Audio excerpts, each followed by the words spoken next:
अरे मैं तो गरीब घर की समझकर इसे लेकर आई थी, लेकिन इसने तो हमारी नाक में ही दम करके रख दिया, बर्बादी की कगार पर लाकर खड़ा कर दिया। सासू माँ वैष्णवी जी बोली। इसलिए कहते हैं कि रिश्ते हमेशा बराबरी में ही करना चाहिए। लो अब भुगत लो। अब जो कर्जा सिर पर हो गया उसका क्या करना है। ससुर जयदेव जी बोले। कितना समझाया था भाभी आपको उस वक्त। गरीब अमीर कुछ नहीं होता है। सब संस्कारों की बातें होती है। आजकल शादी शादी नहीं, एक तरह का जुआ है। शादी निभेगी कि या नहीं, कुछ कह नहीं सकते। ननद ममता ने कहा, जो इस मुसीबत की घड़ी में अपने भैया भाभी के पास आई हुई थी। पर इससे ज्यादा चिंता उन्हें अपने भतीजे मानव की थी। जब से वो आई है तब से बस वो कहीं नजर नहीं आ रहा। भाभी मानव कहाँ है, कहीं दिख नहीं रहा। ममता ने वैष्णवी जी से पूछा। अरे कहाँ होगा, यही कहीं मुंह छुपाकर बैठा होगा। पूरे घर को बर्बाद कर दिया उसने। जयदेव जी बोले। अब बस भी करो। बेटा तो अपना ही है ना। कब तक सुनाते रहोगे उसे। बहू के कर्मों की सजा उसे थोड़ी ना दोगे। उसने तो बस उस पर विश्वास किया था। वैष्णवी जी रोते हुए बोली। हाँ तो बस अब उसके विश्वास की सजा भुगतनी है हमें। अरे इतना क्या अंधा विश्वास करना कि एक बार भी अपनी पत्नी से नहीं पूछ रहा कि इतने पैसों का वो कर क्या रही है। वो उससे अपने पिता के इलाज के नाम पर पैसे लेती रही और ये देता रहा। और आज हम पर कर्जा करके चली गई।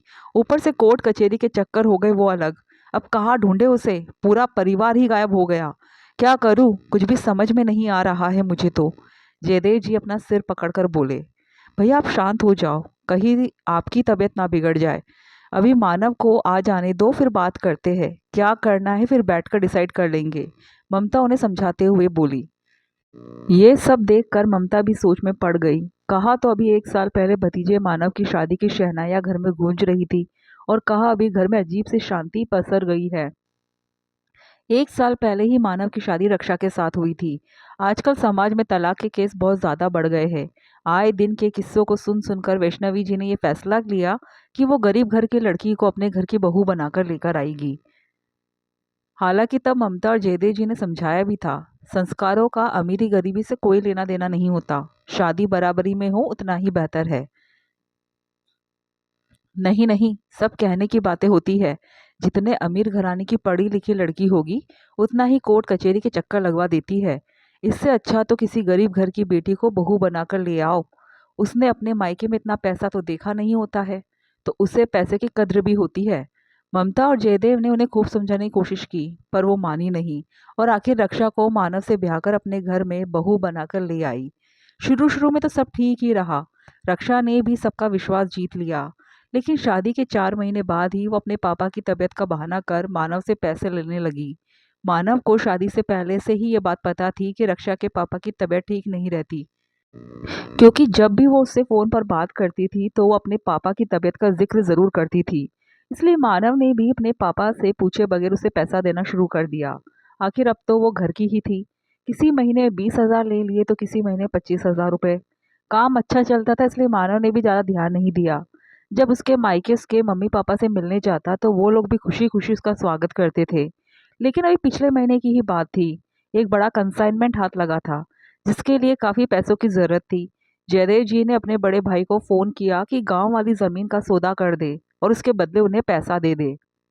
अपने छोटे भाई के अनुसार 4 दिन पहले उनके बड़े भाई ने गांव वाली जमीन का सौदा कर दिया और अपना हिस्सा निकालकर बाकी बचे हुए 80 लाख रुपए कैश लेकर उनके घर आ गए। उस दिन वैष्णवी जी घर पर नहीं थी, इसलिए जयदेव जी ने मानव से पैसे संभाल कर साथ ही साथ बैंक में रखने को कहा और अपने भाई को लेकर बाजार चले गए। उसी समय मानव के किसी दोस्त का फोन आ गया तो बाहर जाने के चक्कर में वो रक्षा को पैसे संभाल कर रखने को दे गया और साथ के साथ कह गया कि वो आकर अभी जमा करवा देगा। लेकिन जब वो घर पहुंचा तो रक्षा घर पर थी ही नहीं। उसने रक्षा को फोन लगाया तो रक्षा का फोन नहीं मिला। पर तब भी उसके दिमाग में ये बात नहीं आई कि रक्षा पैसे लेकर गई होगी।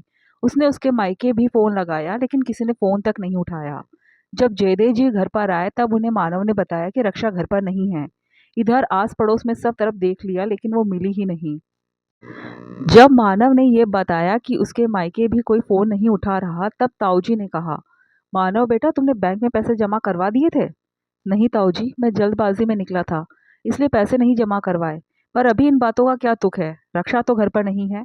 ये सुनकर जयदेव जी ने मानव से पैसे चेक करने को कहा। सुनकर मानव को बहुत बुरा लगा, पर अपने पापा की बात मानकर उसने अलमारी में पैसे चेक किए तो पैसे भी नहीं थे। उसके बाद जयदेव जी अपने बड़े भाई को लेकर मानव के साथ रक्षा के मायके पहुंचे, तो वहां पर भी कोई नहीं था। आस पड़ोस में पूछा तो पता चला कि रक्षा आई थी और अपने मम्मी पापा को लेकर चली गई। अब पिछले 4 दिन से सब लोग रक्षा को ढूंढ रहे हैं, लेकिन उसका कोई अता पता नहीं है। मानव को यकीन नहीं हो रहा है कि उसके साथ इतना बड़ा धोखा हुआ है। इधर रक्षा के खिलाफ उन्होंने पुलिस में एफआईआर भी करवा दी। यहाँ तक कि जयदेव जी और उनके परिवार को समझ में नहीं आ रहा है कि अब उन्हें करना क्या है।